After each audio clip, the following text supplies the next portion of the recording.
오늘은 누가복음 11장 14절에서 26절까지 말씀입니다. 오늘 본문 말씀은 분쟁하는 집과 비어있는 집, 이렇게 크게 두 가지 내용을 담고 있습니다. 예수님께서 귀신을 쫓아냈을 때 많은 사람들이 놀라워했습니다. 오늘 본문에도 보니까 한 귀신 들린 사람, 모든 말 못하는 사람이 다 귀신 들린 건 아니지만 또 반대로 귀신에 들려서 육체의 고통을 받는 사람도 있다는 것을 알 수 있는데, 귀신에 들려 말을 못하는 사람을 귀신을 쫓아내니 이제 말을 하게 돼요. 사람들이 다 놀라워했어요. 그런데 그 중에 어떤 사람은 이 귀신을 쫓아내는 모습을 보면서 이건 귀신의 왕 바알세불의 능력을 힘입어서 하는 거다, 이렇게 말하는 사람들이 등장하는 거예요. 그래서 예수님께서 하셨던 말씀이 무엇입니까? 귀신의 왕인 바알세불의 힘으로 쫓아낸다면 그 나라마다 분쟁하여서 그것이 어떻게 바로 설 수 있겠느냐. 그러니까 하나님이 하신 일이다 라고 하는 것을 말씀하시는 것이고, 사단의 권세보다 하나님의 권세가 더 강하다라고 하는 것을 오늘 본문이 담고 있는데, 이 내용 안에 우리가 이 17절 말씀에 보니까 스스로 분쟁하는 나라마다 황폐해지고 스스로 분쟁하는 집은 무너진다라고 되어 있습니다. 여러분, 아무리 능력이 있고 아무리 힘이 있어도 분쟁하기 시작하면 그 집은 무너지게 됩니다. 여러분, 세상 권세도 보면 분쟁하기 시작하면 아무리 힘을 가진 나라라 해도 그 안에서는 어떤 강력한 힘으로 일어서기가 어렵습니다. 힘을 가져도 분쟁하면 그 나라는, 그 집은 스스로 무너지고 말 것입니다. 공동체도 마찬가지입니다. 하나님께서 세워가시는 교회 공동체도 스스로 분쟁하면 무너지고 넘어질 수밖에 없습니다. 가정도 마찬가지입니다. 가정도 스스로 분쟁하면 무너질 수밖에 없는 것입니다. 가정을 우리가 세울 때 가장 먼저 깨닫는 것이 무엇입니까? 너무 좋아서 결혼했고 사랑해서 가정을 시작했지만 돌아보니 안 맞는 게 너무 많고 맞춰야 될 게 너무 많은 거예요. 그래서 결혼을 하고 나면 깨닫는 게 있죠.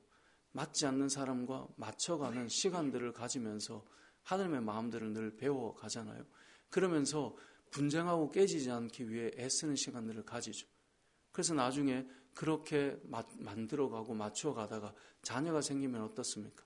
내 배에서 내가 그렇게 10달을 아파서 힘겹게 아이를 낳아도 이게 안 맞는 거예요. 그러다 보니 교회 가고 양육은 해야 되지만 깨트려지지 않는 가정을 지켜가기 위해서 애쓰고, 그렇게 애써가고 힘쓰는 이유는 무엇입니까? 분쟁하고 깨어져서 되는 일은 없기 때문에 그렇습니다. 그래서 저는 하나님께서 두 공동체를 세우셨다고 성경 말씀하잖아요. 하나는 가정이고 하나는 교회거든요. 이 가정과 교회에서 제일 먼저 배우는 것은 하나 되게 하는 것을 어떻게 이루어가는가, 저는 이것이라고 생각합니다. 꼭 결혼을 하지 않았더라도 교회 공동체에서 우리는 늘 배우는 게 있습니다. 하나 되게 하는 것을 지켜가고 만들어가는 것. 그래서 성경이 이렇게 말씀하지 않습니까? 성령께서 하나 되게 하신 것을 힘써 지켜라. 성령께서 우리를 예수 그리스도로 말미암아 하나로 묶으셨어요. 그런데 묶여져 있지만 우리가 늘 똑같은 획일화된 생각을 가지고 어떻게 살아갈 수 있습니까? 어떤 사람은 A가 좋은데 어떤 사람은 B가 좋은 거예요. 어떤 사람은 또 C가 좋기도 하고요. 어떤 사람은 D가 좋기도 해요. 이건 A와 B의 이야기가 아니라 다양하단 말이죠. 그 가운데 하나 되어서 걸어가지 못하면 결국은 우리가 경험하고 있는 공동체는 다 분열하고 무너질 수밖에 없다라는 것이죠. 예수님께서 오늘 본문에서 말씀하고 있습니다. 스스로 분쟁하는 집은 무너진다.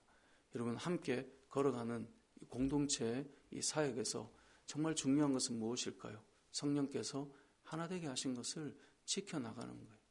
교묘하고 아주 의도적으로 또 돌려서 늘 무너뜨리려고 하는 그런 일들이 일어난다면 거기에서는 어떤 선한 일도 일어날 수 없습니다. 이건 능력의 문제가 아니라 하나님께서 원하지 않는 그림이 되는 것이고, 우리가 잘 아는 것처럼 사단이 하는 일은 무엇입니까?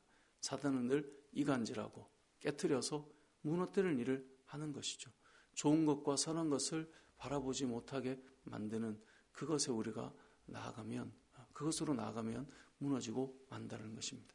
오늘 본문에서 기억할 첫 번째 메시지는 분쟁하는 집은 결국은 무너지고 만다라고 하는 것을 우리가 기억해야 합니다. 두 번째로 오늘 본문에서는 비어있는 집에 대해서도 말씀하고 있습니다. 오늘 본문에 보니까 예수 그리스도의 권세와 능력과 힘으로 귀신을 쫓아내요. 자, 그렇게 해서 한 사람의 영혼에 이제는 귀신이 쫓겨나고 그 집은, 그 마음은 수리되고 그 영혼은 깨끗해져 있어요. 그런데 문제가 있어요. 그 귀신이 쫓겨난 그 빈 집에 누가 다시 오느냐라고 하는 것인데요. 자, 귀신이 쫓겨났다가 26절에 보면 돌아다니다가 쉴 곳이 없어요. 이건 비유적 의미인데요. 쉬기를 구하되 얻지 못해서 결국은 내 집으로 돌아가 보자. 돌아가 봤어요. 근데 어떤 상황이에요? 25절에 보니까 가서 보니까 그 집이 청소되고 수리는 되어 있어요. 근데 비어 있는 거예요. 그러니까 어떻게 합니까? 다시 쫓겨나지 않기 위해서 저보다 더 악한 귀신 7을 데리고 다시 거기에 들어간다라고 말씀하고 있는 거예요.